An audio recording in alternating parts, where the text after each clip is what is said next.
एक बात बताइए, मैं क्यों मानूं कि भूत प्रेत और पिशाच होते हैं? जी, इसके लिए मैं आपको एक विधि और मंत्र देता हूँ, जिससे आपको स्वयं मिल जाएगा कि आप भूत प्रेत होते हैं या नहीं होते हैं। अमावस्या की रात में 11 से 11:30 बजे के बीच आप इत्र ले जाइए, या फिर भूत दाना मार्केट में मिल जाएगा, अपनी जेब में रख लीजिए। भूत दाना? जी, भूत दाना मिल जाएगा, पूजा अच्छा, की दुकान पे मिल जाएगा, या फिर औषधि वालों के पास भी मिल जाता है वो। उसको भूत दाना ही बोला जाता उसको है? भूत दाना ही बोला जाता है। इसको अपनी जेब में रख लीजिएगा, इत्र रख लीजिए, सरसों के तेल का दीपक जलाइए, एक गोल घेरा बनाइए, उसमें खड़े होना है आपको, ठीक है। और बड़ के वृक्ष के नीचे आप खड़े होकर आपको इस मंत्र की 5 माला करनी है, ठीक है। अगर आप 5 माला नहीं भी करते हैं तो 3 माला तो कम से कम करनी पड़ेगी। मंत्र मैं इस प्रकार बता रहा हूँ। क्रीम क्रीम सदात्मने बुधाय मित्र रूपेण सिद्धिम कुरुम कुरुम क्रीम क्रीम फट। इस मंत्र की आप 3 माला या 5 माला उस समय कीजिए और भूत को चैलेंज कर सकते हैं आप कि अगर वाकई में आप हैं तो मुझे अपना प्रभाव दिखाइए, और आते समय, अपने घर आते समय पीछे मुड़कर देखिए। अवश्य देखना पड़ेगा आपको।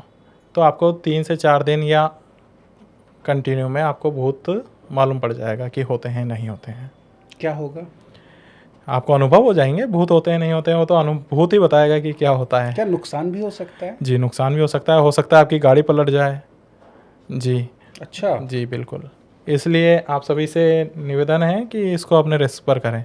नहीं, बिल्कुल। मैं अपने दर्शकों से भी कहना चाहूँगा, सबसे पहले तो यही डिस्क्लेमर देना चाहूँगा कि हम आपको ये मंत्र करने की बिल्कुल सलाह नहीं देते हैं। हालांकि अगर आप करना चाहते हैं तो वो आप अपने रिस्क पे कर सकते हैं। उसके उसके द्वारा की गई किसी भी प्रकार की घटना के लिए, दुर्घटना के लिए आप स्वयं जिम्मेदार होंगे। आस्तिक मीडिया किसी प्रकार की कोई जिम्मेदारी नहीं लेता है, और ना ही आपसे हम कहते हैं कि आप इसको करिए। वो तो ऐसे चर्चा चली तो जनरली आपने बता दिया। इससे होने वाले फ़ायदे, नुकसान, सभी चीज़ों की जिम्मेदारी आपकी स्वयं की होगी। यह मंत्र मैंने नास्तिक लोगों के लिए दिया है जो भूत प्रेतों को नहीं मानते हैं। वो ज़रूर इसको कर सकते हैं, पर हमारी उसमें कोई जिम्मेदारी नहीं है। देखिए, सच बताएं तो भरोसा तो मैं भी करना चाहता हूँ। क्यों? चूँकि आज का जो युवा है ना, वो हर चीज़ों को तर्क की कसौटी पर कसना चाहता है। जी, इस चीज़ से मैं आपकी बात सहमत हूँ कि दरअसल क्या है, जब तक आंखों देखी चीज़ होती नहीं है तब तक माना नहीं जाता है, विश्वास नहीं कर सकते हैं। हाँ, तो हाँ। हम तो चाहते हैं आप आइए और अनुभव कीजिए मंत्रों का। अब जब तक आप मान लीजिए आपको एग्ज़ाम सेंटर में ही नहीं बिठाया जाएगा, आप परीक्षा ही नहीं दोगे, तब तक आपका अनुभव कैसे होगा, आप पास कैसे होंगे? पहले उसकी पढ़ाई करनी पड़ेगी, पहले उसको समझना पड़ेगा, तब आगे बढ़ सकते हैं। अच्छा, ये बताइए, चलिए आपने बताया कि ठीक है भूत प्रेत पिशाच होते हैं, तो क्या भूत प्रेत और आत्माओं को आदेश देकर के कार्य भी कराया जा सकता है? भूत प्रेत आत्माओं के द्वारा कार्य कराया जा सकता है, कोई बड़ी बात नहीं है, जिसमें प्रेतों से ज़्यादातर कार्य किया जाता है। प्रेत अपना मार्गदर्शन करते हैं।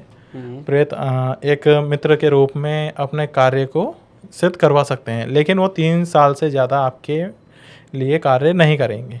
कोई भी प्रेत की सिद्धि होती है वो 3 वर्ष ही होती है, इससे ज़्यादा नहीं होती है। अच्छा जी, इसके अतिरिक्त मैं आपको चीज़ बता दूं कि प्रेत हमेशा मार्गदर्शन करेगा, वो खुद कार्य नहीं करता है। वो आपको बताएगा इस कार्य को ऐसे करने से आपके कार्य सिद्ध हो जाएगा। और दूसरी तरफ आती है भूत। भूत क्या होता है? भूत आपका कार्य तो करेगा लेकिन आपको बहकाएगा। वो आपको उलझा कर अपने कार्य को सिद्ध करवाने के बाद आपके ऊपर हावी होने की कोशिश करेगा। अब आते हैं पिशाच पे। एक पिशाच भी होता है जिससे बड़े से बड़े कार्य को सिद्ध किया जा सकता है, कोई दिक्कत नहीं होती है। लेकिन इसमें क्या होता है, पिशाच एक समय की सीमा के बाद अपने ऊपर हावी हो जाता है, आपको पागल कर सकता है, आपको मार भी सकता है। कारण क्या होता है कि पिशाच सिद्धि, मैं आपको उदाहरण के तौर पे बताता हूँ। एक व्यक्ति थे, उसने पिशाच सिद्धि कर ली। पिशाच सिद्धि करने के बाद उन्होंने उसको अनंत पैसा दिया, धन दौलत स्त्री सब। लेकिन बाद में जब उन्होंने गलत कार्य कराने लगे तो वो इरिटेट सा हो जाता है। मतलब पिशाच क्या है, किसी के अधीन नहीं होता, वो अपने अधीन रखता है सबको। एक वो है कि आपने बड़े देवता की सिद्धि करी है, उसके बाद पिशाच को अपने कंट्रोल में रखा हुआ है, वो एक अलग मैटर है। लेकिन आपने डायरेक्ट पिशाच सिद्धि करी है तो किसी के कंट्रोल में नहीं रहेगा, वो आपको मार के अपने साथ ले जाएगा। तो क्या भूत प्रेत या आत्माओं की सिद्धि जो करते हैं वो उनसे नेगेटिव कार्य ही कराते हैं जनरली? नहीं नहीं नहीं, ऐसा नहीं होता है। दरअसल ये खुद ही पसंद नहीं करती है नेगेटिव कार्य करना। अच्छा। हाँ, अब मैं आपको एक चीज़ बताता हूँ। बेताल की सिद्धि होती है और आज्ञा बेताल का बहुत प्रमुख होता है, किताबों में वर्णन मिल जाएगा कि इसको जब किया जाता है तो मान लो मेरे पास आज्ञा बेताल की सिद्धि का पूरा विधि विधान है, उदाहरण के तौर पे बता रहा हूँ, और मेरे को बहुत परेशान कर रहा है, मैं परेशान हो गया उससे, तो मैंने उसके सम्मुख एक पूरी विधि विधान से उसको आगमन बुलाया और अपनी आप बीती उसको सुनाई, तो क्रोधित अवस्था में सामने वाले के पूरे घर को जला देगा। वो आज्ञा बेताल का काम यह है कि वो जला देता है। अच्छा। उसके घर को, आपको पता ही नहीं पड़ेगा मेरा घर क्यों जल गया, कैसे जल गया, मेरी दुकान जल गई, कैसे जल गई, पता ही नहीं है। कारण यह है कि उसके प्रतिशोध का बदला लिया है, ठीक है। लेकिन अगर आप उससे नियमित तौर पर कार्य करवाते हैं, बार बार, और बुरा करवाते हैं, तो वो क्रोधित अवस्था में आप ही को मार देगा।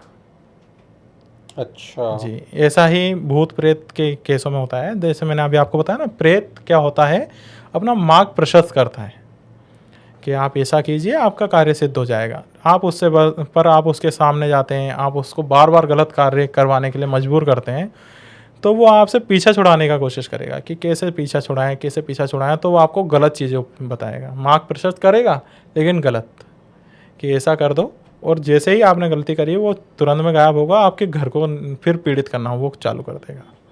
अच्छा जी। साथ ही जैसे लोग आज मैं देखता हूँ कि जिसको वैज्ञानिक तरीके से हम ड्यूअल पर्सनालिटी डिसऑर्डर बोलते हैं, एक व्यक्ति कई तरह की आवाज़ें निकालता है, या उसको जनरली आपकी विधा में हम कहते हैं कि उसके अंदर आत्माओं का वास हो गया है। देखिए, इसके लिए मैं आपको एक चीज़ बता देता हूँ। दरअसल शाबर मंत्रों के अंतर्गत तो दोनों ही केस आ जाते हैं कभी कभी, कि मैंने ऐसा पढ़ा भी है और देखा भी है कि जिसको भूतनी लगी हुई है वो पागल खाने में चला गया है। हाँ। और जिसका माइंड डिस्टर्ब है वो उतारे करवा रहा है। हाँ। तो होता ही नहीं है। कारण ये है कि दोनों ही दूसरी चीज़ें हैं। पर शाबर मंत्रों के अंदर कई बार ऐसा होता है कि आप उसकी नेगेटिविटी जो ऊपरी बात मतलब पर्सनालिटी डिसऑर्डर, ठीक है, जो उसकी चेंजिंग है बार बार, वो भी ठीक हो जाती है।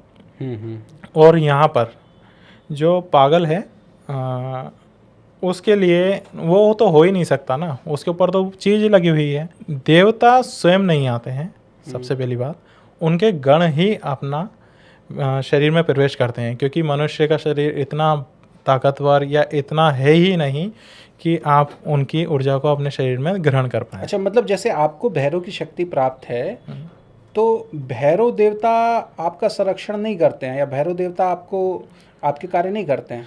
देखिए, एक आदेश लगता था पहले एक समय पर कि आप किसी भी देवता को आदेश देकर अपना काम करा लेते थे, ठीक है, वो एक बहुत पुराने समय की बात है। अभी प्रेजेंट में जो है उनके गण ही कार्य करते हैं। अब गण हैं, जैसे मान लीजिए मुझे कोई कार्य कराना है, अब एसपी है मान लीजिए, अब छोटा सा कार्य कराने के लिए मैं एसपी के पास जाऊंगा, मान लीजिए मेरा चालान बन गया या कोई ऐसा मैटर हो गया छोटा, तो उसके लिए मैं एसपी साहब के पास थोड़ी ना जाऊंगा, एसआई साहब हैं वही कार्य कर देंगे, या छोटे से कोई हैं उनकी जान पहचान से काम, वही चीज़ वहाँ पर होता है। वहाँ वो जो बड़े पद पे बैठे हैं उनका नहीं होता है कि यार ये कार्य है आप जाइए। अब रक्षण पे, अब जहाँ पर मान लीजिए एक मारण शक्ति किसी ने भेजी, अधिकतर वीरों का मारण होता है। और मैं अब आपको एक बहुत इम्पोर्टेंट बात इसमें बता रहा हूँ कि अधिकतर हनुमान जी की शक्तियों के द्वारा मारण किया जाता है। हनुमान जी की शक्तियों द्वारा, वीरभद्र के द्वारा और भैरव के द्वारा अधिकतर मारण किए जाते हैं। नरसिंह भी है, वीरभद्र, नरसिंह, हनुमान जी और भैरव के वीरों के द्वारा मारण किया जाता है। तो अब ऐसी शक्ति आ रही है जो मारने आ रही है, लेकिन कोई भी मेरा रक्षण नहीं कर पा रहा है। तब मेरे पीछे का जो देवता है जिनसे मुझे आशीर्वाद प्राप्त है, तब वही रोकेंगे। मेरा कोई वो नहीं रहेगा, वो साइड कर देते हैं कि भाई तू जा, तो तेरा कोई काम नहीं है, तू जाने दे। शक्तियाँ आपस में भी टकराती हैं? अरे बहुत तगड़ी